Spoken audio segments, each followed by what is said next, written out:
શાના માટે કરી કે આવક છે અને અમે ખાઈએ તો શું ખાઈએ, આ લોકો હેરાન કરે, મ્યુનિસિપાલિટી હેરાન કરે, પહેલા ચેતનસિંહજી હેરાન. તો અમે બે જણ કાં જઈએ, તો ટપોરી મોકલે, કોઈને મોકલે, કદી માલ્યા લોકોને મોકલે, તો કદી કોને મોકલે, તો કદી ભૈયા કોઈ પણ ને મોકલે. તો અમે પેલા લોકો કહે કે કેમ પેલા ભાઈના પૈસા નથી આપતા. મેં કીધું તમે પેલા લખણ હોય તો લાવો ભાઈ, મારું કઈ બી વેચીને હું આપી દઉં. તો કે લખણ બખણની વાત નહીં કરવાની, એવું કરે. તમે એકદમ દાટી દે તો અમે એકલા રહીએ, કાલ ઉઠીને કઈ થઈ જાય, એના કરતા અહીંયા મરી જવું સારું, એના કરતા જીવીને શું કરવું.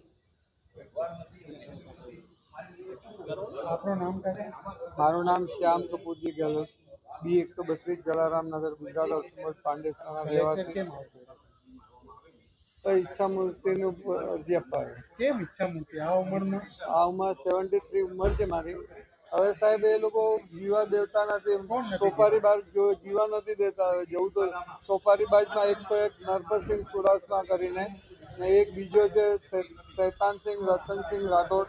એ લોકોને સોપારી ફોડવા માટે SMC ને સાંઠગાંઠ કરીને મારી દુકાનોને સીલ કરાવેલી છે. ઈચ્છા મૂર્તિ આ ઉંમરમાં શું કામ? પણ સાહેબ જીવાનો અમારે કોઈ પાસે સાધન જ નથી ને એ લોકો મારે એના કરતા જાતે મરી જવું સારું. શું કીધું કલેક્ટર સાહેબ? અરજી લીધી છે. કોણ છે તમે હેરાન? શૈતાનસિંહ રતનસિંહ રાઠોડ.